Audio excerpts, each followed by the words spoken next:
여러분 반갑습니다. 국어 김민경입니다. 자, 여러분 이번 수능 국어 특히 독서 어려웠다고 알고 있죠. 자, 그런데 정확히 말하면 어려운 시험이 아니라 능력을 정교하게 평가한 시험이었어요. 그래서 뭉툭한 실력을 가지고 있는 학생들은 무너졌겠지만 정교한 실력을 갖추고 있는 학생들은 절대 무너질 이유가 없는 시험이었습니다. 바로 이러한 정교한 실력을 완성하기 위한 바로 수능 국어 만점을 위한 단 하나의 마스터 플랜이 2027 커리큘럼입니다. 자, 그래서 먼저 이번 수능 국어 독서가 어땠는지 간단히 보고 본격적으로 2027 커리큘럼 함께 볼게요. 자, 여러분 손자병법에 유명한 말이 있어요. 바로 지피지기면 백전불태라는 거. 자, 상대를 알고 나를 알면 100번 싸워도 위태롭지 않다는 말입니다. 자, 그래서 바로 지피지기가 중요한 거고요. 자, 지피는 우리 방금 앞에서 본 것처럼 상대를 아는 거. 그 다음에 지기는 나를 아는 겁니다. 자, 그럼 여러분으로 한번 적용을 한다면 지피는 바로 수능 국어에 대해서 정확히 아는 거. 그 다음 지기는 바로 자신이 해야 되는 걸 정확히 아는 거고요. 자, 그럼 먼저 수능 국어 특징을 볼게요. 자, 첫 번째, 다양한 능력을 평가하는 시험입니다. 작품, 제재만 다양한 게 아니라 그 안에 문제도 다양해요. 똑같은 문제가 아니죠. 바로 이해를 바탕으로 하는 문제도 있고요. 또 내용을 사례에 적용해서 판단해야 되는 문제도 있고요. 비판적으로 평가해야 되는 문제도 있고 없는 내용 추론해야 되는 문제들도 있고요. 바로 그런 다양한 요소들, 다양한 능력들을 평가하는 게 바로 수능 국어입니다. 자, 두 번째, 예측할 수 없는 변수가 있다는 거. 가장 대표적인 게 우선 어떤 제재 지문이 나올지 어떤 작품이 나올지죠. 물론 여러분 연계율 50% 이상. 근데 연계율 100%라 하더라도요. 그 안에서 어떤 게 나올지는 그 누구도 예측할 수가 없죠. 그 다음에 더더욱 예측할 수 없는 건 난이도가 되는 거고요. 이번 시험처럼 독서가 어려울지 아니면 문학이 어려울지 그리고 어느 정도로 어려울지 자, 이런 것들은 누구도 예측할 수 없습니다. 자, 그 다음 세 번째, 모든 것을 스스로 판단해야 된다는 거예요. 여러분 수능 국어는 사실은 단순해요. 모든 답은 지문 안에 있습니다. 하지만 똑같이 지문을 다 만나더라도요. 그 지문에서 말하는 거를 제대로 읽고 제대로 이해 및 파악해서 그걸 적용하고 판단하는 능력을 갖추고 있어야 바로 오로지 제대로 읽고 풀어서 정답을 다 맞힐 수 있는 거고요. 그리고 실제 시험장에서 어떻게 읽고 풀어야 하는지는 온전히 여러분이 스스로 판단하고 결정하고 여러분이 스스로 통제해야 되는 겁니다. 그 다음에 실제 시험장에서 자신이 너무너무 긴장돼. 하지만 그런 긴장감, 이런 떨림, 이런 것들을 통제해야 되는 것도 여러분 자신인 거고요. 자, 바로 이런 세 가지 특징이 수능 국어의 대표적 특징이라고 할 수 있어요. 그리고 이 특징들을 잘 보여준 시험이 바로 이번 수능입니다. 자, 특히 이번 수능이 9월 모의평가와 결이 너무나 달랐다는 게 최대 변수로 학생들에게 작용을 했던 거고요. 자, 그러면 조금 더 구체적으로 볼게요. 자, 9월 모의평가 수능 모두 학생들이 어렵다고 느낀 시험이었어요. 근데 분명 결은 다릅니다. 자, 9월 모의평가는 독서보다 문학이 훨씬 어려웠고요. 이번 수능 같은 경우에는 문학보다 독서가 훨씬 어려웠어요. 근데 단순히 무엇이 더 어려웠다 이게 중요한 게 아니라 근본적으로 그런 것들이 어렵게 나올 때 포인트가 뭔지를 우리가 알아야 돼요. 자, 먼저 문학의 어려운 포인트를 보면은 여러분 문학 고난도 포인트는 추론이 아니라 명시적 정보입니다. 자, 그 이유는 자, 문학은 사실적 정보에 대한 글이 아니라 생각과 감정에 대한 글이에요. 자, 그래서 추론할 내용은 명시적으로 드러난 정보와 관련된 그 안에 있는 생각과 감정, 즉 주관에 가는 겁니다. 자, 그런데 이 주관에 가는 거, 그래서 추론하기 위해선 여러분이 어떤 감정일까? 어떤 생각을 했을까? 이런 것들을 떠올려야 되는 건데 여러분 객관성이 중요한 시험에서 이런 주관이 작용하는 요소는 절대 평가 대상이 될 수 없어요. 선생님이 자주 이야기를 하겠지만 문학은 주관적입니다. 하지만 문학 시험은 객관적이에요. 시험이기 때문에. 자, 그래서 난도를 높이고자 한다면 명시적 정보를 매우 지엽적으로 물어볼 수밖에 없어요. 왜? 만약에 추론을 물어보게 되면 추론 문제를 내게 된다면 그거는 뭐기 때문에 주관이 개입하는 거기 때문에 절대로 시험의 객관성을 확보할 수 없어 문제가 될 수 있거든요. 그러니까 문학의 경우에는 난도를 높이려고 하면 할수록 더 명시적 정보를 지엽적으로 물어볼 수밖에 없는 거예요. 여러분은 이런 시험이 나왔을 때 이제 뭐라고 하냐면 쪼잔하다, 치사하다라고 이야기를 해요. 근데 여러분 이 세상에 치사하고 쪼잔한 시험은 없습니다. 시험의 목적은 평가예요. 그러니까 얼마나 얘가 실수를 하지 않는지, 얼마나 정확하게 정보를 파악하고 있는지, 확인을 했는지, 적용했는지 이것도 역시 하나의 평가 요소입니다. 그러니까 여러분이 치사하다, 쪼잔하다 시험을 평가할 게 아니라 여러분이 그런 시험에 맞는 능력을 갖추는 게 중요한 거고요. 자, 그런데 문학과 달리 독서는 고난도 포인트가 추론이에요. 자, 이유는 독서는 사실적 정보에 대한 글이기 때문에 추론할 내용은 명시적으로 드러난 정보와 관련된 사실적인 내용, 즉 객관적인 거예요. 그러니까 난도를 높이고자 한다면 추론 문제를 내면 되는 거고요. 추론을 더욱더 고난도로 내게 되는 거고요. 근데 이제 추론이라고 하면은 여러분 보통 지문에 명시적으로 말하지 않은 거예요. 지문에 그 내용이 문장으로 제시되지 않은 거. 그러다 보니까 그러면 내가 추론 문제를 잘 맞히기 위해서는 결국 배경 지식을 가지고 있어야 되는 거구나. 지문에서 말해주지도 않았는데 내가 알아야 돼? 그렇다면 이건 외부 배경 지식이야. 아니에요. 선생님이 항상 강조하는 것처럼요. 지문 안에 다 답이 있어요. 여러분에게 필요한 배경 지식이라면 그런 것들마저도 지문 안에서 다 이야기를 해줍니다. 바로 추론이라고 하는 거는요. 여러분이 외부에서 갖고 있어야 되는 배경 지식으로 하는 게 아니라 바로 명시적으로 제시된 정보들을 조합하고 종합하는 거예요. 그러니까 예를 들어서 지문에서는 A랑 B는 같아, 그 다음에 B랑 C는 같다 이렇게 이야기를 해요. 근데 이제 선지에서는 야 그러면 A하고 C는 어떤 관계야? 라고 했을 때 여러분 지문에선 A하고 C가 같은지 다른지에 대해서는 명시적으로 말을 해주지 않았어요. 하지만 결국 뭐예요? A하고 B가 같고 B하고 C가 같아요. 그렇다면 결국 A하고 C가 같다는 거. 바로 지문에 명시적으로 A와 C의 관계를 말하진 않았지만 지문에 명시적으로 제시된 정보들을 조합하고 종합하면 판단할 수 있는 거고요. 바로 이게 추론입니다. 자, 그런데 이 추론이라고 하는 건 여러분 읽으면서 하는 게 아니라 읽은 후에 선지에서 물어보는 것에 따라 정보들을 조합하고 종합하면 되는 거예요. 여러분이요 시험을 위한 독서하고 교양 독서하고 헷갈리지 않았으면 좋겠어요. 보통 여러분도 그런 말 많이 해요. 행간의 의미를 읽어야 되는 거라고 저는 배웠어요 라고 이야기를 하거든요. 근데 여러분 행간의 의미를 읽는다는 건 바로 뭐야? 명시적으로 서술된 거 그 안에 숨어있는 내용. 근데 시험 독서는 아니에요. 시험 독서는 우선 지문에서 명시적으로 말해준 걸 제대로 이해하고 파악하는 게 중요한 거고요. 그 안에 숨은 내용, 행간의 의미는 여러분 교양 독서할 때 또는 대학 가서 이제 전공 공부할 때 여러분이 연구할 때 하면 되는 거고요. 우리 시험용 독서에서는 독해할 때는 여러분 정말 명시적인 정보만 제대로 이해하고 파악하면 되는 거 대신 문제를 풀 때 바로 이런 추론형 문제에서 특히 선지에서 물어보는 포인트가 있어요.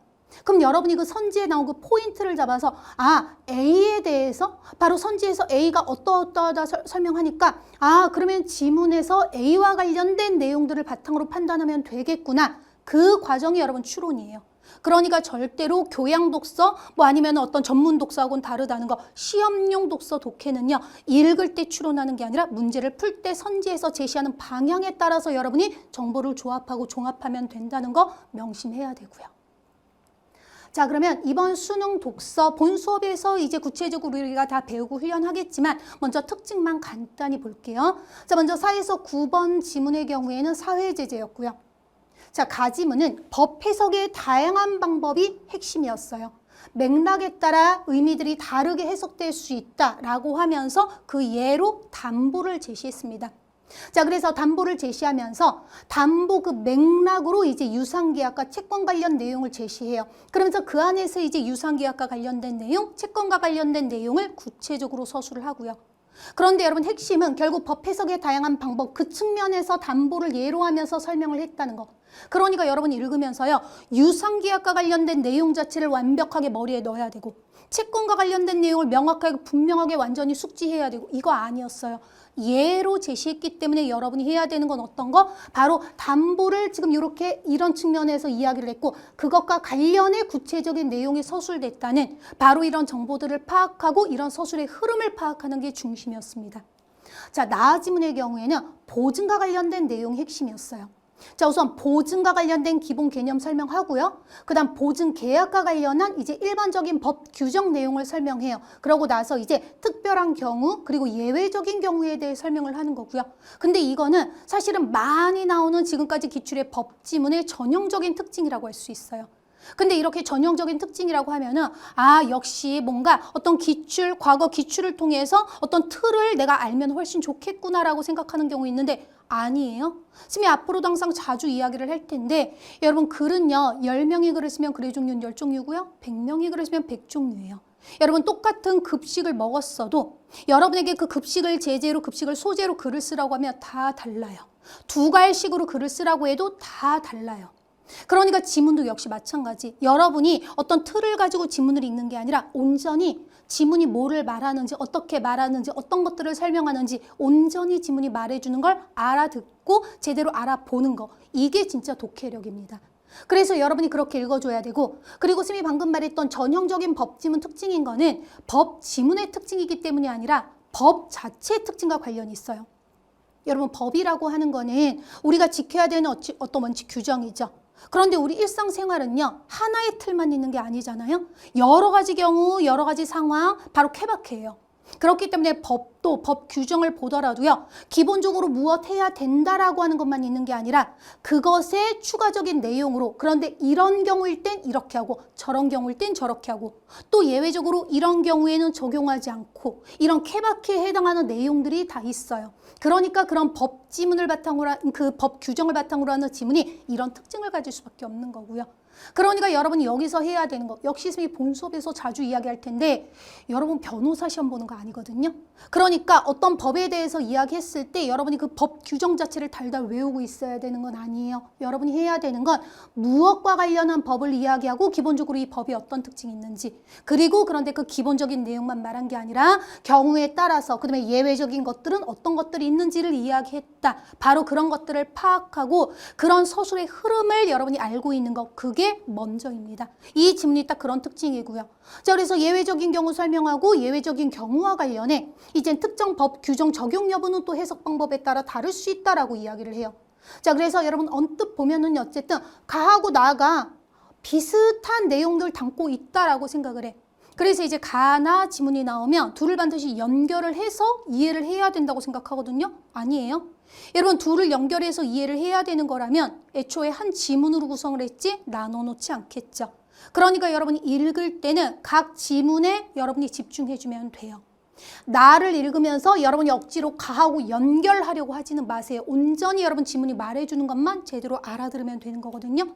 그렇게 하고 문제를 풀 때 가와 나 연결한 문제를 만나요. 그러면 선지에서 결국 야, 이런 특징 가와 나의 공통점으로 맞아 틀려라고 하면 여러분이 가 나를 읽으면서 파악을 했어야 되는 공통점이 아니라 뭐 하면 돼요? 선지에서 공통점으로 물어보면 그 특징이 가에도 해당하는지 나에도 해당하는지 그때 여러분이 연결을 해주면 되는 거예요. 이게 바로 시험용 독해와 문풀입니다. 자, 그래서 여러분 요 가, 나 지문 바로 사에서 9번 지문 같은 경우에는 바로 어떠한 정보들이 제시됐는지, 그리고 그 정보들이 나열된 흐름을 파악하고 있는 게 굉장히 중요해요. 그렇게 하면서 문제를 풀 때 선지에서 물어보는 것에 따라 필요하면 안구 운동을 통해 확인해 가면서 여러분이 선지를 판단하면 되는 문제였고요. 자, 근데 이 4에서 9번 문제들 중에서 오답률이 가장 높았던 건 6번 문제예요. 자, 6번 문제는 이유를 물어보는 거였거든요. 근데 여러분 이유를 물어보는 거라도 지문에 따라 뭐 방향에 따라 밑줄 특징에 따라서 다 달라요. 그러니까 보통 많이 우리가 보게 되는 아주 평이한 수준의 문제 같은 경우에는 밑줄의 이유를 물어볼 때 그 앞뒤, 밑줄 앞뒤에서 그 밑줄과 관련된 내용을 잔뜩 이야기를 하고 있어요. 그렇기 때문에 그 밑줄의 이유든지 밑줄과 관련된 특징은 당연히 그 밑줄의 앞뒤 맥락을 통해서 바로 답의 방향을 잡을 수 있거든요. 그러니까 바로 앞뒤 맥락을 통해서 이거 이런 거겠구나. 그렇게 잡았다면 그것에 대한 선지 바로 판단할 수 있는 거고, 그런데 난도가 조금 높아지면 그렇게 단순하게 주지 않아요. 그렇지만 어려운 건 아니에요. 여러분 밑줄과 관련된 이유를 물어보는데 지문의 앞뒤에서 그에 대한 내용은 없어. 하지만 어쨌든 그것의 이유라는 거는 결국 뭐야? 그 대상의 특징과 당연히 관계가 있겠죠. 그러니까 이유가 직접 제시되진 않았지만 결국 여러분이 먼저 뭐부터? 그 밑줄에 해당하는 대상의 특징, 바로 그 특징이 일치하는지 여부로 여러분이 선지를 판단을 하면서 소거를 해보면 되는 거예요.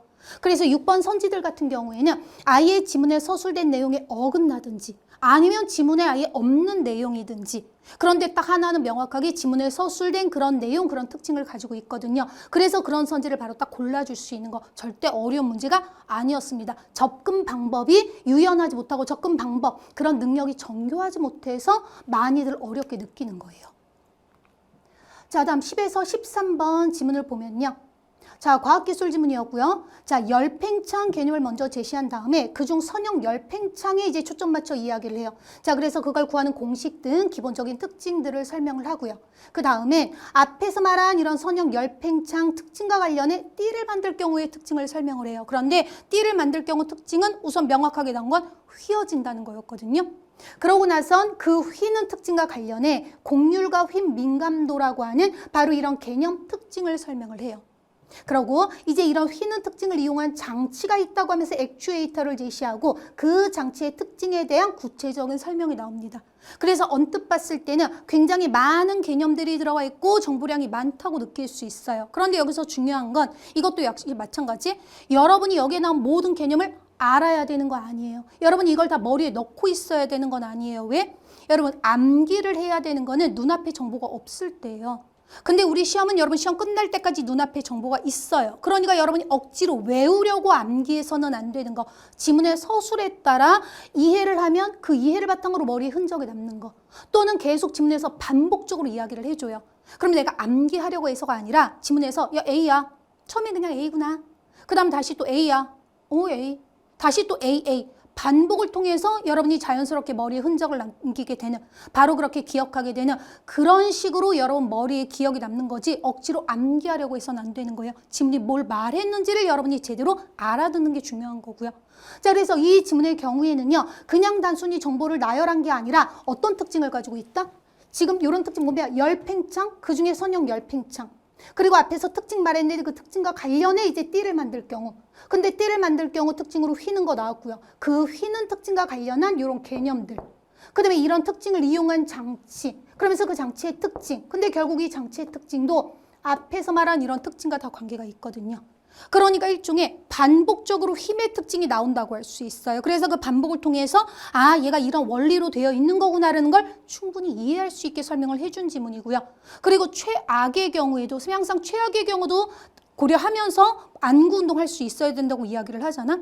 그러면 최악의 경우 원리를 이해하지 못했다 하더라도 여러분이 이런 흐름을 잡았다면 거기에 맞춰서 문제를 풀 수 있는 거예요. 특히 그냥 단순 나열이 아니라 어떤 특징이다? 연쇄적으로 지금 관계가 제시되고 있다는 거. A는 B, B는 C, C는 D 하면서 이렇게 연결이 되고 있어요. 그래서 오답률이 가장 높았던 문제를 보면은 이 장치 특징을 물어보는 거거든요. 근데 이 장치 특징을 물어보는데 선지에서 이 장치와 관련된 여러 특징들 개념을 물어봐요. 근데 그 특징 개념들은 뭐를 바탕으로 나온 거예요? 이런 내용들을 바탕으로 나온 거. 마치 뭐랑 되게 비슷했냐면 과거 기출들 중에 알짜 돌림힘에 대한 내용이 있었어요. 거기도 보면 처음에 돌림힘이 뭔지, 그리고 그 두 돌림힘이 작용할 때, 그리고 이제 그와 관련된 알짜 돌림힘, 그리고 알짜 돌림힘이 한 일은 어떻게 구하는지 연쇄적으로 이 개념을 바탕으로 다음 거, 이 다음 걸 바탕으로 더 다음 거. 그러면 여러분 결국 어때요? 이렇게 연결되면 여러분한테 이걸 물어보면 이것과 관련한 구체적인 내용은 당연히 뭐예요? 이 앞에 이런 내용을 바탕으로 이런 특징을 이용한 게 얘라고 이야기를 했기 때문에 얘에 대한 내용 속에서 구체적인 특징을 물어보면 당연히 그것과 관련한 앞에 이런 개념들을 여러분이 확인하면 되는 거예요. 그리고 여러분이 마음대로 확인하는 것도 아니고 선지에서 방향을 알려줘요. 바로 이것과 관련된 특징. 그럼 여러분 그것과 관련된 특징이 지문 앞에서 어떤 부분에서 서술됐는지, 바로 여러분이 이런 연쇄적 관계로 되어 있다는 흐름을 파악을 한다면 최악의 경우에도 안구 운동으로 명시적인 정보를 그대로 적용해서 하나하나 이렇게 풀 수 있었던 문제들이었고요. 그러니까 처음에 시작할 때 말했던 것처럼요. 엄청나게 어려운 걸 물어본 게 아니에요. 얼마나 제대로 지문의 내용을 이해하고 파악했는지, 그리고 그 이해하고 파악한 걸 얼마나 정교하게 적용을 하고 선지 판단할 수 있는지, 바로 그런 능력을 평가하는 요소였습니다. 자, 그 다음 마지막 14에서 17번은 인문 지문에 해당하는 거였는데 여기에 막 칸트 아저씨도 나오고 스트로슨도 나오고 롱게네스도 나오고, 우선 인문 철학 같은 거 나오면 어려워하는 학생들은 무슨 말인지 모르겠어요. 특히 여러분 얘도 인격 동일성과 관련해 앞에 영혼이 어떠고 인격은 어떻고 뭐 인지는 뭐 어떤 거고 라고 인식은 어떤 건지 막 이런 여러 개념들을 이야기를 해요. 근데 이 지문은 처음에 이해를 잘하는 게 아니라 밑으로 내려가면서 잡을 수 있는 특징이었어요. 바로 여기까진 최악의 경우에도 어쨌든 인격 동일성과 관련된 개념을 말하고 있구나. 그렇게 내려가면 이제 칸트의 견해. 그런데 그럼 칸트 견해만 말하는 게 아니라 이전과의 차이점 같은 게 나와요. 그럼 여러분 이전과의 차이점을 통해서 칸트의 견해만 할 수 있는 게 아니라 우리가 다시 한번 그러니까 앞에서 말한 게 이거야 라는 거를 다시 한번 복습할 수 있게 해줘요. 특히 이 부분이 되게 핵심이에요. 스트로슨의 견해가 서술되는데 스트로슨 견해는 되게 단순한 거 결국 하나였어요. 근데 그 내용을 말하면서 뭐가 나오냐면 칸트가 이렇게 말한 것과 달리 근데 또 칸트의 이런 견해는 동의한다라고 하면서 스트로스의 견해만 나오는 게 아니라 칸트 견해와의 공통점, 차이점 이런 것들이 나와요. 그러니까 이 부분을 통해서 앞에서 말했던 칸트의 견해의 핵심을 조금 더 이걸 통해 잡을 수 있는 거 또는 복습할 수 있는 거예요. 그러니까 우리가 여러 대상이 나온다고 어려운 건 아니에요. 오히려 어떤 한 대상이 나왔을 때 도대체 이 수많은 내용 중에 어떤 부분을 말하려고 지금 서술하는 건지 방향이 안 잡힐 때 있어요. 그런데 걔하고 다른 새로운 대상이 제시되는데 그 새로운 대상을 이야기하면서 앞에 서술했던 내용과 계속 비교 대조를 해요. 그럼 여러분 중요하니까 비교하고 대조하는 거겠지. 그래서 여러분 뒤의 내용을 통해서 그러니까 앞에서 결국 칸트가 중요하게 생각한 건 이거였구나. 칸트가 주장한 건 이거였구나. 이런 것들을 더욱더 명확하게 알 수 있어요. 그리고 밑에 내려가면서 롱게네스 견해가 서술되는 부분에도 앞에 나왔던 사람들이 이런 견해와의 관계가 제시되거든요. 즉 이 지문은 처음 읽을 때는 했다 하더라도 정신줄 놓지 않고 어쨌든 지금 뭐를 말하고 있구나라는 거라도 잡고 내려가면 결국 밑으로 내려가면서 바로 이런 내용들을 통해서 더욱더 구체적이고 더 명확하게 이해할 수 있는 지문이에요. 그래서 마지막 문단까지 딱 읽었을 때 앞에서는 잘 몰랐다 하더라도 결국 그러니까 이 지문에서 앞에서 칸트는 이거고 이와 달리 이 사람은 이렇고 쟤는 저렇고 라는 걸 어느 정도 명확하게 이해할 수 있는 흐름을 가지고 있었던 거고요. 그래서 이와 관련한 문제들 역시 이런 흐름, 이런 관계를 제대로 파악했다면 그 흐름 관계에 따라서 바로바로 선지를 명확하게 파악할 수 있는 그런 문제들이었고요. 자, 이렇게 본 것처럼요. 바로 수능 국어는 다양한 능력을 평가하고요. 그다음에 방금 아까도 말했던 것처럼 예측할 수 없는 변수, 모든 걸 스스로 판단해야 되는 이런 특징들을 가지고 있어요. 근데 선생님이 시작할 때 이야기했죠. 아무리 이번 시험보다 더 정교한 그런 평가, 시험이 나오더라도 여러분은 절대 흔들리지 않는 그런 성적을 받을 수 있어요. 그런 실력을 완성할 거거든요. 바로 그걸 위한 여러분이 해야 되는 거를 볼게요. 자, 먼저 다양한 능력을 평가하는 시험이었죠. 이를 위해 수능 국어에 최적화된 뇌를 완성해야 됩니다. 이때 뇌라고 하는 거 정말 물리적인 뇌만을 말하는 게 아니라 읽고 푸는, 사고하는 기본적인 어떤 태도, 방법, 자세 이런 것들을 수능에 최적화된 방식으로 맞춰야 되는 거예요. 단순해요. 여러분의 주관을 버리고요. 온전히 지문이 말해주는 것만 제대로 알아듣고 알아보고 그걸 그대로 적용해서 조합하고 종합하는 것 딱 이겁니다. 바로 그렇게 수능 국어에 최적화된 뇌를 완성을 해야 되고요. 자, 수능 국어는 예측할 수 없는 변수가 있다고 했죠. 여러분 변수는 여러분이 통제할 수도 없어요. 하지만 여러분 관리할 수는 있거든요. 바로 다양한 경험으로 변수의 영향을 최소화하는 거예요. 그러니까 변수는 어떻게 건드릴 수 없지만 그 변수가 여러분에게 이렇게 작용하는, 여러분에게 미치는 영향을 최소화할 수 있습니다. 자, 그리고 모든 걸 스스로 판단해야 된다고 했죠. 그래서 여러분이 긴장되면 평소에 잘 읽고 풀다가도 긴장 때문에 선생님 제대로 읽고 풀지 못하고 배운 대로 못하고 그냥 우당탕탕 해버렸어요 라고 해요. 그런데 아예 자동화되어 있으면, 그러니까 어떻게 읽고 풀어야 되는지를 생각하는 게 아니라 제대로 읽고 푸는 게 완전히 여러분 습관처럼 몸에 붙어버리면 절대로 아무리 긴장해도 여러분 흔들리지 않습니다. 왜? 내 생각이 아니라 그냥 당연히 습관처럼 무조건 당연히 그렇게 읽고 풀게 되는 거. 그러니까 여러분이 이런 글자를 봤을 때 지읒, 이 이렇게 보는 게 아니라 그냥 바로 지 이렇게 읽을 수 있는 것처럼 그렇게 완전 자동화된 실력으로 만들어 놓으면 여러분 스스로를 통제할 수 있는 거거든요. 바로 이런 능력을 갖추는 게 중요합니다. 자, 이 세 가지를 다 할 수 있도록 만든 게 바로 이 네 가지 과정을 통해서 수능 국어에 최적화된 뇌를 완성하는 바로 6단계 학습 로드맵입니다. 자, 그럼 구체적으로 볼게요. 자, 먼저 입문 과정은 1단계, 2단계 바로 기초 능력과 기본 능력을 만드는 단계로요. 자, 독해와 문풀을 감이 아닌 시스템으로 바꾸는 바로 기본 뇌지컬을 구축한다고 생각하면 돼요. 자, 여기에 해당하는 강좌는 독서 초본과 독서 해법이 있고요. 자, 그럼 구체적으로 보면 먼저 1단계 기초 능력을 위한 독서 초본 볼게요. 자, 독서 초본은 정확하고 효율적인 독해의 기본 원리를 확립하는 강좌입니다.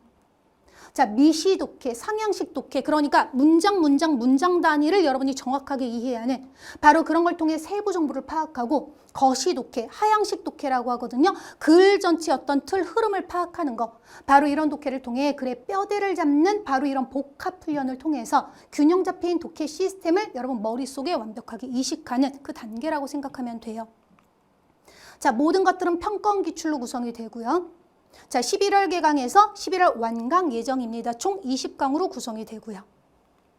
자, 다음 똑같이 입문 과정이지만 2단계 바로 기본 능력을 위한 걸로 독서 해법 강좌가 있습니다. 자, 독서 해법은 각 유형별 문제풀이 전략을 확립하는 거. 자, 그래서 1단계가 바로 독서 초본, 독해력 바탕, 독해력을 탄탄히 하는 거였다면 2단계 바로 독서 해법은 문풀력을 기르는 거라고 생각하면 돼요. 자, 10가지 핵심 유형별 문풀을 통해 가장 빠르고 정확한 해법과 전략을 체계화시켜 줄 거예요. 자, 불필요한 사고 단계를 제거해 효율을 극대화하고, 그러니까 여러분이 국어에서 제일 고민되는 것 중에 하나가 시간 부족 문제거든요. 근데 여러분 시간 부족한 거는 단지 독해가 느려서가 아니에요. 오히려 여러분 독해 속도보다 여러분이 중간중간 낭비하는, 쓸데없이 버리는 시간들이 꽤 있어요. 그런 것들을 최소화하는 겁니다. 자, 그래서 불필요한 사고 단계를 제거하면서 그 문제 유형에 맞춰서 문제에서 물어보는 것에 따라서 정확하고 빠르게 바로 그렇게 효율을 극대화하고 오답률을 낮추는 문제풀이 공식을 확립하는 단계라고 생각하면 돼요. 자, 독서해법은 교육청 기출과 평가원 기출로 구성이 되고요. 자, 위에서 10가지 핵심 유형별 문풀이라고 했죠. 그래서 10가지 유형으로 나누어서 각 유형당 2개씩 우리가 계속 읽고 풀어볼 거예요. 자, 그렇게 그 20세트를 볼 거고요. 그 다음 마지막 5세트는 평가원 기출로 구성을 했습니다. 종합적으로 다시 한번 연습하는 거거든요. 자, 그래서 교육청 기출과 평가원 기출로 구성이 되어 있고요. 자, 교재는 본교재가 있고 채화서가 따로 있어요. 우리 수업은 본교재로 진행이 되고요. 그런데 어쨌든 독서 해법은 독해하고 문풀의 종합적인 것보다는 조금 더 약간 문풀에 초점을 맞췄기 때문에 여러분이 독서 초본에서 했던 어떤 독해력 훈련을 좀 이어가야 되기 때문에 채화서가 함께 있습니다. 근데 이 채화서에는 선생님 스키마 해설이 포함되어 있어요. 그리고 선생님 필기도 포함이 되어 있거든요. 지문에 어떻게 체크하고 표시를 해야 되는지. 자, 그래서 이 스키마 해설은 단순히 그냥 지문의 내용, 뭐 선지, 뭐 내용, 왜 이게 답인지 아닌지 단순히 그런 설명이 아니라 여기서 어떤 걸 생각해야 되는지, 여기서 어떤 점을 잡아야 되는지, 어떻게 읽어야 되는지, 어떤 부분에 초점 맞춰 문제를 풀어야 되는지, 바로 실제 여러분이 해야 되는 어떤 방법, 태도 이런 것들까지 선생님이 직접 다 적어 놓은 거거든요. 바로 이런 스키마 해설이 포함된 채화서가 같이 포함이 되어 있습니다. 자, 12월에 개강해서 완공도 12월로 예정하고 있고요. 총 25강으로 진행이 됩니다. 자, 다음은 숙련 과정이에요. 바로 3단계 필수 능력, 4단계 전문 능력을 기르는 걸로. 자, 폭넓은 사고를 확립하고, 여러분 아까 입문 1단계, 2단계에서는 각각 독해력, 문풀력을 바탕으로 하는 거였죠. 자, 이제 이 숙련 단계에서는요, 폭넓은 사고를 확립하고 그 사고를 체계적 논리로 다듬어 숙련된 실력을 완성하는 단계가 가장 핵심 단계라고 할 수 있습니다. 자, 그래서 여기에 해당하는 강좌는 머리 시리즈, 반등 시리즈가 되고요. 자, 그럼 먼저 3단계의 필수 능력을 기르기 위한 머리 시리즈를 볼게요. 자, 먼저 독서 머리는 여러분 개념편과 실전편으로 구성이 되고 그렇게 진행이 될 거예요. 자, 먼저 개념편은 제대로 읽고 푸는 것에 대한 익숙함. 선생님이 아까도 말한 것처럼 자기 자신을 통제하기 위해서는요, 실전에서 흔들리지 않기 위해서는 제대로 읽고 푸는 걸 아는 게 아니라 완전 그게 습관처럼 익숙해져야 돼요. 바로 그런 것들을 익숙하게 만드는 게 이 독서머리 개념편입니다. 자, 그래서 종합적인 사고의 틀과 문제 해결 사고 과정 확립, 바로 1단계, 2단계에 썼던 지문 독해력과 문풀력을 종합해서 이제 발전시키는 단계라고 생각하면 돼요. 자, 단순 사후적 분석 풀이가 아니라요, 출제자 스팟을 중심으로 제대로 읽고 푸는 사고의 표준을 체계적으로 확립하는 단계입니다. 자, 모든 지문 문제는 평가원 기출로 구성이 되어 있고요. 자, 문제편과 해설편으로 교재가 분건이 될 거예요. 자, 그래서 이 해설편에는 역시 선생님 스키마 해설이 담겨 있고요. 앞에 독서 해법 스키마 해설보다 더 상세하게 담겨 있어요. 그 문장마다 중요한 문장이 있으면 이 문장을 통해서 어떤 것들을 파악해야 되는지, 이 문장의 의미는 뭔지 이런 것들 선생님이 직접 하나하나 쓴 스키마 해설이 포함이 되어 있고요. 12월에 개강해서 완강도 12월입니다. 총 30강이고요. 이 독서머리 개념편은 사실은 2016 독서머리하고 같다고 생각하면 돼요. 2016 독서머리가 그대로 2027 독서머리 개념편으로 오는 거고요. 자, 바로 독서머리 실전편이 이제 새롭게 진행되는 겁니다. 근데 여러분 개념편, 실전편 모두 중요한 부분이에요. 왜냐하면 개념편에서는 제대로 읽고 푸는 것에 대한 익숙함을 갖추는 거라고 했죠. 실전편은 제대로 읽고 푸는 것에 대한 능숙함을 갖추는 거예요. 익숙한 걸 넘어서서 능숙하게 흔들리지 않고 하는 바로 그런 능력을 갖추는 거고요. 자, 그래서 개념편에서 확립한 이 사고의 틀을 바탕으로 이제 반복 훈련하는 거, 그러면서 실전 적용 능력을 극대화하는 단계입니다.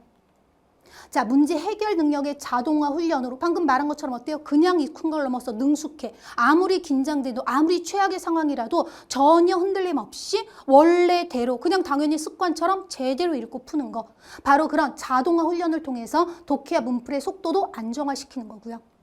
자, 얘도 역시 평가원 기출만 구성이 되고요. 동일하게 문제편과 해설, 스키마 해설이 포함된 해설편으로 되어 있습니다.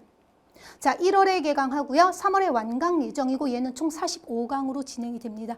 자, 그래서 독서머리만 보더라도 여러분 평가원 기출이 30강, 45강으로 되어 있죠. 그리고 앞에 우리 독서 초본도 역시 평가원 기출이고요. 그러니까 이것만 보더라도 여러분이 시중에 있는 따로 기출 문제집을 풀어서 읽고 풀 필요 없다는 거. 그리고 더 중요한 건 제대로 된 방법을 알지 못하는 상태에서 여러분이 혼자 읽고 풀면 잘못된 방법이 여러분에게 들어가게 돼요. 그러면 오히려 나중에 수정하기 더 힘들어지기 때문에 여러분이 온전히 배우고 복습하는 것에 집중을 하면서 이 능력 자체를 길러야 되는 거예요. 자, 다음 문학머리 보면 자, 주관적 감상이 아닌 논리적 해석과 판단 능력을 기르는 거예요. 처음에 있으면 이야기했던 것처럼 문학은 주관적이지만 문학시험은 객관적이에요. 그러니까 여러분이 해야 되는 것도 주관적 감상이 아니라 논리적 해석과 판단입니다. 자, 그래서 주관적 감상을 배제한 평가원적 해석 기준을 체계화하는 단계고요. 자, 낯선 작품이 나와도 흔들리지 않는 문학 해석 논리를 확립할 거예요. 그러니까 여러분이 그 작품을 알아야 되는 게 아니라 그 작품에서 말해준 정보를 바탕으로 여러분이 정확하게 내용을 이해하고 파악하는 거. 바로 이런 논리를 확립하는 거고요. 자, 그리고 출제 포인트가 되는 핵심 개념을 바탕으로 문학 선지 판단하는 그 기준을 확립하는 겁니다. 특히 이제 문학 머리가 첫 시작인데 기초 단계가 아니다 보니까 선생님 그러면 문학 개념에 대한 거 저는 개념을 잘 모르는데 그것부터 먼저 공부하고 와서 해야 되나요? 라고 물어보는 경우도 항상 있어요. 근데 아니에요. 여러분 개념을 위한 개념 공부는 의미가 없습니다. 여러분 전혀 아무런 개념 모른다는 전제하에 진행을 할 거예요. 실제 지문, 실제 작품과 문제의 선지들을 보면서 그 안에서 이런 개념이 어떤 건지, 어떤 의미인지, 어떻게 판단할 수 있는지, 작품에서 어떤 식으로 나타나는지 이런 것들을 차근차근 다 종합적으로 다뤄줄 거예요. 그러니까 여러분이 먼저 선행 학습해야 되는 부분은 없습니다. 자, 얘도 역시 평가원 기출로만 구성이 되고요. 자, 1월에 개강해서 3월 완강 예정이고 총 30강 생각하고 있어요. 자, 다음 4단계 전문 능력을 위한 강좌는 바로 반등 시리즈입니다. 자, 먼저 독서 반등은 여러분 능숙함을 넘어 이제 능통함으로 우리가 독서머리 개념편은 먼저 익숙해지는 거였죠. 그 다음에 실전편을 통해 능숙해지는 거. 더 나아가서 정말 어떠한 지문과 문제를 만나도 다 정말 정확하게 제대로 아주 잘 읽고 풀 수 있는 바로 그런 능통한 실력으로 기르는 단계가 독서 반등이에요. 자, 최상위권 변별 문제까지 완벽하게 처리하는 논리력을 확립하는 걸로 자, 복잡한 지문 속에서 논리적 관계와 숨겨진 전제를 꿰뚫어보는 힘. 그러니까 정말 아주 고난도 추론이 나오더라도 전혀 흔들리지 않고 그 필요한 정보들을 지문에서 찾아내서 연결하는 바로 그런 논리력, 그런 힘을 기르는 거예요. 자, 그래서 어떠한 고난도 문제에도 흔들림 없이 이런 것들 문제도 해결하는 전문적인 사고 능력을 확립하는 단계가 바로 이 독서 반등입니다.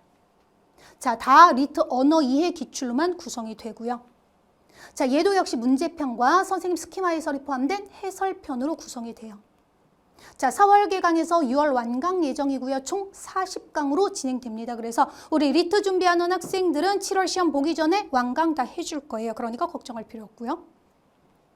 자, 다음 문학 반등은 자, 복잡한 속에서도 객관적 근거를 바탕으로 논리적 판단을 하는 거. 여러분 문학 머리에서 이미 뭐였어요? 주관적 감상이 아니라 바로 근거를 바탕으로 논리적으로 객관적으로 판단하는 거. 근데 그거를 조금 더 고난도로 하는 거예요. 그러니까 아주 더 쪼잔한 게 나오더라도 전혀 흔들리지 않고 정말 명시적 정보를 찾아서 정확하게 판단하는 거. 자, 그래서 다양하고 복합적인 유형의 창작 문항을 가지고 할 거예요. 웬만한 평가원이나 그 교육청 기출 보더라도 아주 그렇게 쪼잔하고 치사한 게 많지는 않아요. 그런데 그런 기출들보다 더 쪼잔하고 치사한 거. 하지만 그냥 주관적으로 판단해야 되는 게 아니라 분명한 명시적 근거를 가지고 있는 바로 그런 창작 문항을 통해서 선지와 지문, 그리고 선지와 선지 간의 논리적 충돌 지점을 파악해서 즉 명시적인 정보 어긋나는 그런 포인트를 정확하게 잡아서 매력적 오답을 확실히 제거하는 논리적 선지 판단 능력을 완벽하게 갖추는 게 이 문학 반등 강좌라고 생각하면 돼요. 그래서 방금 말한 것처럼 창작 문항으로만 구성이 되고요. 4월 개강에서 6월 완강 예정입니다. 20강 생각하고 있고요. 자, 그 다음에 세 번째 과정인 완결 과정은 바로 5단계 무결점 능력을 위한 단계예요. 자, 특정 유형에서 반복되는 고질적인 오류를 뿌리 뽑아 무결점 실력을 완성하는 거. 여러분 사실은 입문과 숙련까지 하면서 실력이 탄탄하게 될 거예요. 그런데 아무리 실력이 탄탄해도 그 안에 사람이 구멍이 있을 수밖에 없거든요. 각자 약한 부분, 약점이 있을 수밖에 없습니다. 그리고 그런 것들이 실제 시험에서 드러나지 않았더라도 잠재돼 있을 수 있어요. 그리고 잠재된 건 언제든 실전에서 터질 수 있는 거고요. 그런 것들을 미리 아예 다 예방하는 겁니다. 자, 그래서 완전 무결점 실력으로 만드는 게 바로 이 완결 단계예요. 자, 그래서 독서 표적과 문학 표적 이 강좌가 해당하는 거고요. 자, 그럼 먼저 독서 표적을 보면 바로 유형별 약점을 제거하는 핀포인트 전략 이런 것들을 이제 전달하는 그런 강의라고 생각하면 돼요. 자, 그래서 목표는 약점 제로합니다. 약점, 그 어떤 약점도 없도록. 자, 실수 유발, 시간 낭비, 그리고 오답이 많이 나오는 조금 어려운 부분들, 이런 지문과 문제 유형을 집중 훈련하는 강좌라고 생각하면 돼요. 자, 유형별 핀셋 처방으로 취약점을 강점으로 전환. 그러니까 그런 유형들을 많이 틀리는 학생들의 문제의 원인이 있기 때문에 그런 원인을 쌤이 지적을 해줄 거고요. 그리고 그런 걸 제거하기 위해서 어떻게 읽고 어떻게 풀고 어떻게 선지 판단하고 접근해야 되는지 이런 것들을 쌤이 알려줄 거예요.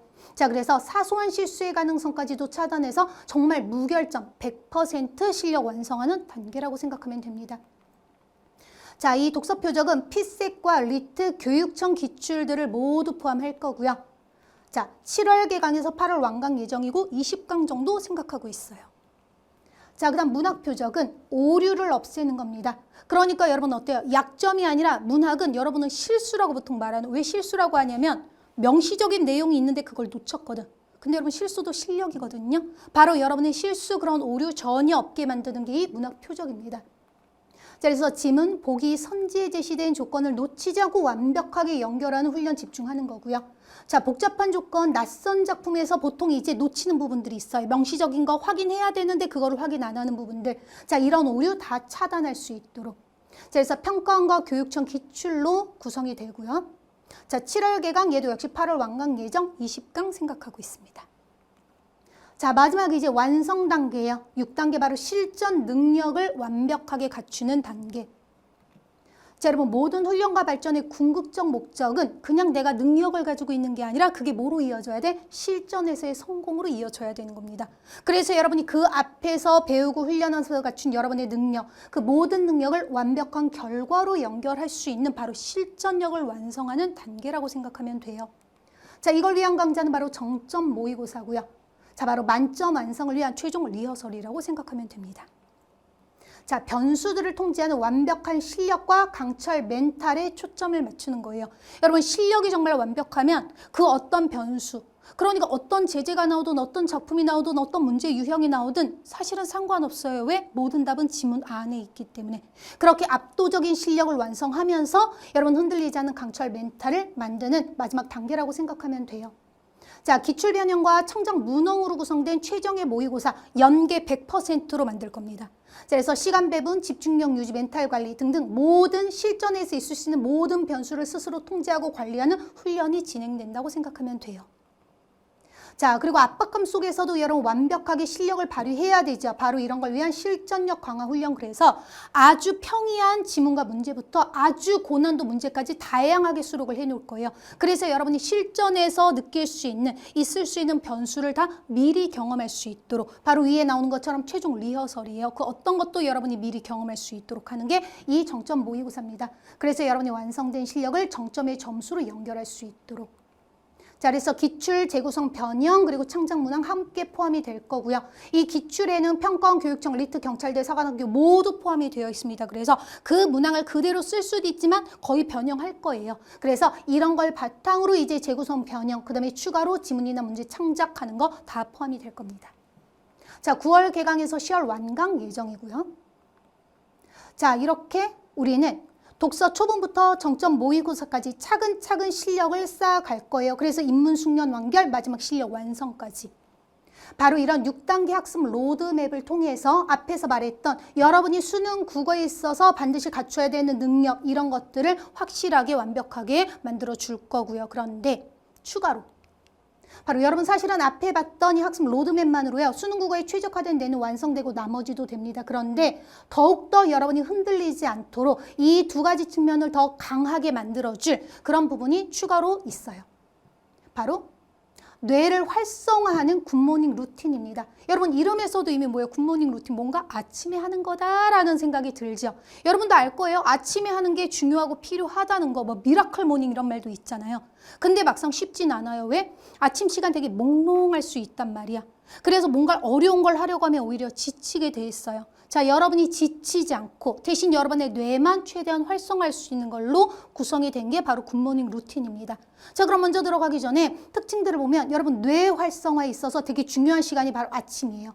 가장 순수하고 민감하게 정보를 받아들이는 시간이라고 과학자들이 이야기를 해요. 자, 그래서 인지 활동을 통해서 여러분이 뇌를 효율적인 상태로 워밍업을 할 수 있는 거. 그러니까 아침부터 뇌가 아주 활성화되면은 그 이후 다른 과목들 공부하는데도 굉장히 도움이 되겠죠. 여러분 뇌가 아주 반짝반짝하게 아침부터 활동할 수 있도록 하는 거. 바로 이걸 위한 게 굿모닝 루틴입니다. 자, 이것의 학습적 효용을 보면은 뇌 인지 스위치를 켜고 규칙적인 사고 흐름을 형성하는 거예요. 처음 눈 뜨자마자 여러분이 굉장히 인지 활동을 정확하게 하도록. 그냥 몽롱한 상태가 아니라 바로 제대로 읽고 푸는 어떤 여러분의 기본적인 사고가 차곡차곡 이렇게 습관이 될 수 있도록 만드는 게 바로 이 굿모닝 루틴이에요. 자, 그래서 6단계 학습의 성공을 위한 강력한 습관을 구축해 준다고 할 수 있어요. 여러분 습관만큼 무서운 건 없거든요. 바로 그걸 위한 겁니다. 자, 세 번째 심리적 효용. 매일의 과업완수로 성취감과 효능감을 부여. 여러분 수능 이제 준비 공부하는 동안 하루에도 천국과 지옥을 왔다 갔다 할 거예요. 문제가 조금 잘 풀리면 되게 희망이 넘쳤다가 문제가 좀 안 풀리면 나 어떡하지 망했어 라고 정말 그렇게 감정 기복이 심할 거예요. 하지만 자기에 대한 믿음, 자신에 대한 효능감, 나 할 수 있어 라고 하는 것만큼 여러분에게 힘이 되는 건 없습니다. 바로 그거를 줄 수 있는 게 심리적 효용, 바로 이 굿모닝 루틴이에요. 자, 그래서 수험생활의 정신적 안정감을 높여주는 거. 그러니까 여러분 스스로를 되게 뿌듯하게 느낄 수 있는 그 루틴이 될 수 있거든요. 그게 여러분의 힘이 되고 여러분의 든든한 백이 될 겁니다. 여러분에게 아주 강력한 에너지가 될 거예요. 그래서 만든 게 바로 굿모닝 루틴입니다. 자, 구체적으로 보면 바로 6단계에 추가되는 거예요. 자, 그래서 먼저 모닝 워밍업은 1, 2, 3 독서론. 여러분 요 강좌 명에서 드러나죠. 근데 얘는 강좌는 아니고 자습용 교재예요. 바로 독서론만 집중적으로 다루는 겁니다. 자, 그래서 독서론 기출, 그런데 일부 이재쌤이 변형한 것들도 포함이 되어 있고요. 자, 이런 것들로 구성. 그래서 뇌 인지 능력을 부드럽게 활성화하는 거, 그러면서도 독해의 기본기를 완성하는 거. 여러분 아침 시간부터 아주 어려운 지문을 읽고 풀면 지치게 돼 있어요. 근데 어렵지 않게 복잡한 내용 없이, 독서로는 약간 그런 특징이잖아요. 그러면서도 여러분이 습관이 제대로 붙어서 여기 나오는 것처럼 정말 시험장 페이스를 주도하는 기분 좋은 출발을 할 수 있게 만드는 그런 연습 효과도 있다고 생각하면 돼요. 자, 그래서 이 자습용 교재인 1, 2, 3 독서로는요 12월 말에 출시 예정이고, 쌤이 그때 다시 한번 이야기를 해주겠지만 여러분이 학습은 1월과 2월 동안 해주면 됩니다. 2달 동안 할 수 있게 구성이 되는 거고요. 자, 그 다음 모닝 부스터에 해당하는 건 바로 인사이트입니다. 여러분 인사이트 개념서, 그 다음에 모의고사 같이 나올 거고요. 자, 개념서는 여러분 자습용 교재고요. 거기에 해당하는 모의고사는 이제 강의가 같이 진행이 될 거예요. 자, 그래서 여기 나오는 것처럼 EBS 연계입니다. 자, 그래서 연계 교재 속 핵심 개념. 여러분 사실은 연계 교재를 보면 굉장히 많은 개념들이 들어가 있지만 그 지문문으로는 여러분이 개념을 확실하게 알 수가 없어요. 그리고 독해하기도 되게 힘든 경우들도 있고. 자, 그래서 그 안에 있는 개념들을 추출해서 그런 것들을 수월하게 읽을 수 있도록, 하지만 그런 개념들을 확실히 숙지할 수 있도록. 자, 그래서 그런 개념을 담은 창작 지문과 문제, 그런 설명들로 구성이 되고요. 자, 그래서 연계제재 핵심 논리를 간파하면서 출제 가능성이 높은 배경 지식에 대한 통찰력 획득. 여러분 배경 지식으로 문제를 푸는 건 아니에요. 그런데 배경 지식을 가지고 있으면 읽을 때 조금 더 수월하게 읽을 수 있고 심리적으로도 더 편안함이 있어요. 아는 거랑 모르는 거랑 심리적인 차이가 좀 있거든요. 그래서 사실은 모르는 지문이 나와도 여러분 상관없어요. 그런 실력을 우리가 6단계 그 로드맵을 통해서 완성할 거고, 그런데 조금은 더 여러분의 어떤 마음의 편안함, 평정심을 위한 효과도 있다고 생각하면 돼요. 자, 그래서 총 1편부터 4편까지 있는데 우선 수특 출시 그 시기를 고려해서 1편은 3월 초에 출시돼서 여러분 3, 4월 공부하는 거고요. 그 다음부터는 이제 4월 말, 6월 말 해서 5월, 6월, 7월, 8월, 9월, 10월 이렇게 학습할 수 있게 진행이 됩니다. 그래서 총 어때요? 1, 2, 3 독서로는 1, 2월, 그 다음에 3월부터 10월까지는 인사이트 개념서와 모의고사 함께 해주면 되는 거고요. 자, 여러분 무용한 노력은 언제든 여러분을 배신할 수 있습니다. 선생님 개인적으로 공부가 이 세상에서 가장 정직하다고 생각하는 사람이에요. 근데 이렇게 말을 하면 선생님 저는 진짜 열심히 했는데 성적이 제가 열심히 한 만큼 나오지 않아요 라고 하는 경우들이 있어요. 그런데 이유는 뭐예요? 공부가 정직하지 않아서가 아니라 무용한 노력이기 때문이에요. 효율성이 떨어지기 때문이에요. 그냥 열심히 한다고 되는 게 아니라 제대로 효율적으로 해야 되거든요. 바로 제대로 된 노력은 절대로 여러분을 배신할 수 없습니다. 바로 선생님이 6단계 학습 로드맵, 그 다음에 굿모닝 루틴 이런 것들이 여러분에게 올바른 바르고 빠른 방향을 제시를 해줄 거예요. 그럼 여러분은 그 방향으로 나아가면서 제대로 된 노력을 하면 되고요. 자, 그래서 결과는 지금부터 여러분의 의지와 노력에 달려 있습니다. 여러분이 어떻게 하는지에 따라 여러분의 결과는 달라질 거예요. 자, 근데 수험생활 동안 여러분이 명심했으면 좋겠어요. 바로 낙담하지 말고요. 좌절하지 말고 자만하지 말고 서두르지 말고요. 스스로를 평가하지도 마세요. 일희일비하지 마세요. 결과는 나중에 나오는 거고 그 결과를 위해서 여러분이 실력을 쌓아가야 되는 건데 그 실력을 쌓아가는 데 있어서 여러분을 방해하는 여러분의 심리적인 요인을 스스로 만들지 마세요. 이런 감정에 빠지지 말고 스스로 자신의 한계를 만들지도 말고요. 스스로 자신의 성공을 확신하지도 마세요. 그러니까 여러분이 과거의 여러분의 데이터를 바탕으로 여러분의 미래를 예상을 해요. 그건 의미가 없죠. 여러분이 지금 현재를 만든 건 여러분의 과거 노력들이에요. 근데 여러분의 미래를 결정하는 건 그 과거가 아니라 지금부터 여러분이 어떻게 하는지에 따라 달려있거든요. 근데 여러분은 과거의 자신 그리고 현재까지의 자기의 데이터만으로 난 앞으로 이렇게 될 거야 라고 미리 뭔가 예단하는 경우들이 있어요. 그거는 의미가 없는 거죠. 오히려 여러분에게 방해가 될 뿐입니다. 그러니까 자기가 지금까지 국어를 못했다고 해서 난 앞으로도 못할 거야 한계 만들지 말고요. 난 지금까지 늘 1등급이었으니까 앞으로도 1등급일 거야 라고 자만해서도 안 되는 거고요. 지금까지 1등급이었으면 이제부터 만점으로 가야 되는 거고요. 지금까지 만점이었다면 안 해도 되는 건 아니죠. 그거를 계속 굳히면서 더 탄탄하고 정교한 실력을 만들어야 되는 거. 특히 여러분 이 자만심은 조심해야 되는 거예요. 공부할 땐 자만해서는 안 되고요. 아주 겸손하게 해야 됩니다. 그리고 시험장 들어가선 자신감 있게 봐야 되는 거고요. 자만심은 공부 중이나 시험장에서나 여러분에게 독이 될 뿐이에요. 여러분 결과는 정해지지 않았기 때문에 아무도 몰라요. 그러니까 스스로를 그리고 여러분의 미래를 경솔하게 단정짓지 마세요. 여러분이 지금부터 해야 되는 건 온전히 여러분이 해야 되는 것들을 하루하루 최선을 다해서 해 나가는 겁니다. 그렇게 여러분의 실력은 차곡차곡 쌓이는 거고요. 자, 우리의 목표는 수능 국어 만점입니다. 그러면 이제 선생님 저는 지금까지 5등급 이상 맞아본 적이 없어요. 저는 6등급이에요. 7등급이에요. 근데 방금도 말했던 것처럼 여러분의 과거, 여러분의 지금 현재 성적은 여러분의 과거의 노력에 따른 것이거든요. 근데 이제부터 선생님과 노력하면서 여러분은 달라질 겁니다. 그래서 현재 여러분의 어떤 성적 관계없어요. 우리의 목표는 수능 국어 만점이고 이 수능 국어 만점이라는 목표를 달성하기 위해서 만든 이 마스터 플랜이 2027 커리큘럼입니다.